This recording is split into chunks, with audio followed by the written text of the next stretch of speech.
welcome back to my channel, Beautiful Minutia. If you're new here, my name is Tiffany, and today I wanted to take a chance to talk about some of our favorite books from our homeschool year this past year, and I have with me a very special guest. Dun, dun, dun.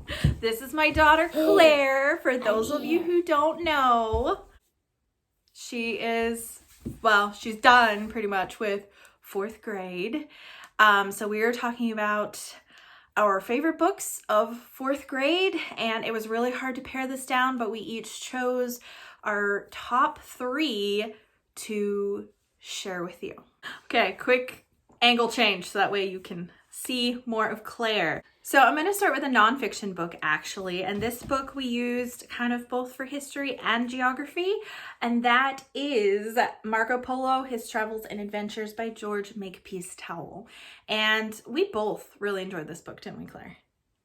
So obviously this book is about Marco Polo and his travels, and it's just very descriptive, and that's something that we absolutely loved about it. I felt like the descriptions were very memorable of the different places that he visited and his journeys. One of our favorite parts of the book was when Marco Polo comes to Kublai Khan's court and just all the finery and everything that's described there, the elephants, all the wild animals.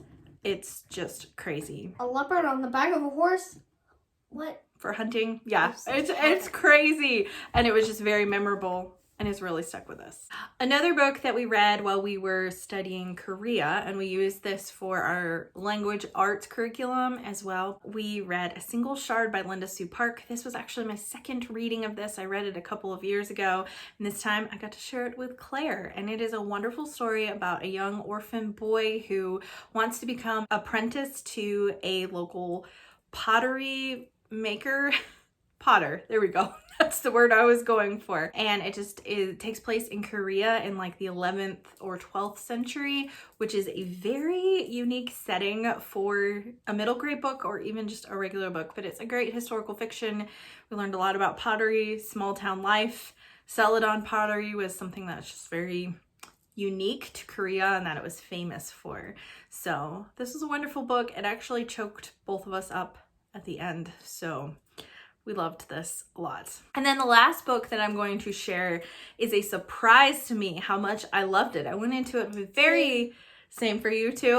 We went into it with very low expectations, but once we started reading it, we're both instantly hooked. The writing is very descriptive and beautiful, and that's The Jungle Book by Rudyard Kipling. I found this like beautiful edition for, well, the price tag's still on there, for $1.50.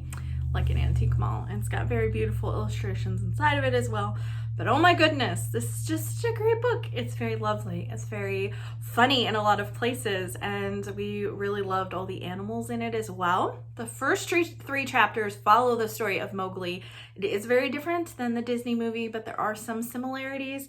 But then the rest of the book follows other animals, some of them jungle animals, some of them not, because there's a chapter about a seal as well. But a lot of them are jungle animals, and so it was very different than what I expected, and really, really loved it. We both did. All right, Claire's going to talk about her three favorite books of the year. So go ahead, Claire. I have other favorites too. Yeah, it was hard to choose. So the first one is Children of the New Forest by Captain Marryat. I wonder why Captain wrote it. I don't know. Maybe it's just one to add honor to their name. Maybe. So tell us, what is Children of the New Forest about? It's about the children of the New Forest. A little more detail, please. People are like, we think the king is in this house. We're going to burn it. And then this person saves them. And then they're in the forest. So what did you like about this book? I like what they do. The children adjust to living in the forest, what forest life is like. They hunt, yeah. They do a lot of hunting in this book, don't they? They capture wild horses. Mm-hmm. This book is actually historical fiction that takes place during kind of the battling between the Roundheads and the Cavaliers in England, which we also happened to be studying in history at the same time. So it was just a fun book that made that come alive. We're gonna have to do a lot of it. Next there's this. Understood Betsy by Dorothy Canfield Fisher. So what is Understood Betsy about? It's about Understood Betsy, and she has to go to the country, and she doesn't really know anything. And then she learns stuff, and then she likes the country, and then she doesn't want to leave the country. She really grows as a person and learns a lot. What did you like about this book? I liked everything. Okay. I'm putting it on display. And I can have it. Last book. Is this your favorite one of the whole year, probably? I'm not sure. Okay, so what book is that? Anne of Green Gables. Anne of Green Gables. So tell us what Anne of Green Gables is about. It's about Anne of Green Gables, and she used to live somewhere. Nova Scotia? Is that where she lived? I think so. And then she goes to Prince Edward Island, and she's chatty. She gets in a lot of trouble sometimes. She doesn't try to. Yeah, but with her chattiness and just not thinking things through. The first 3 chapter names are Miss Rachel Lynn is surprised, Matthew Cuthbert is surprised, and Marilla Cuthbert is surprised. Anne was a surprise, wasn't she?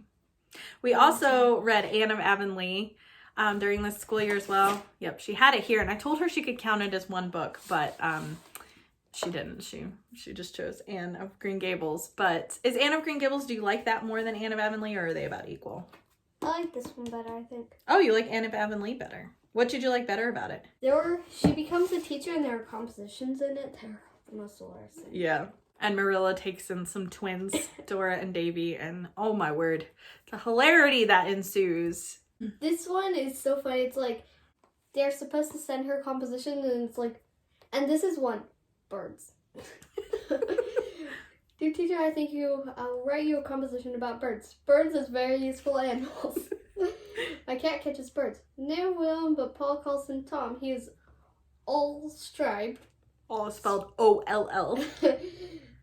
And he got one of his ears froze off last winter. Only for that he would be a good-looking cat.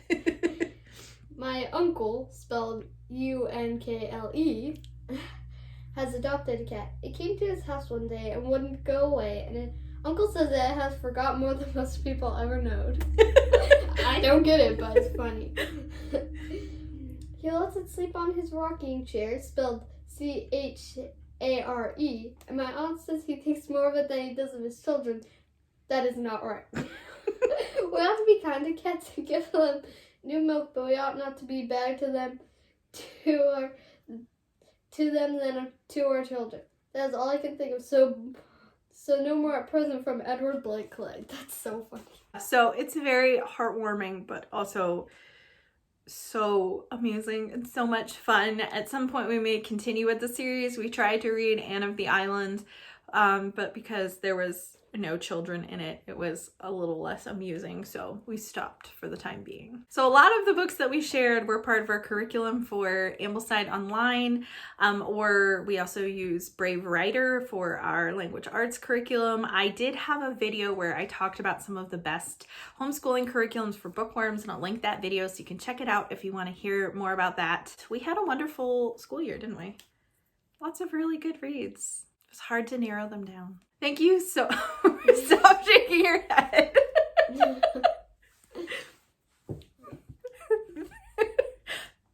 Thank you so much for watching, right?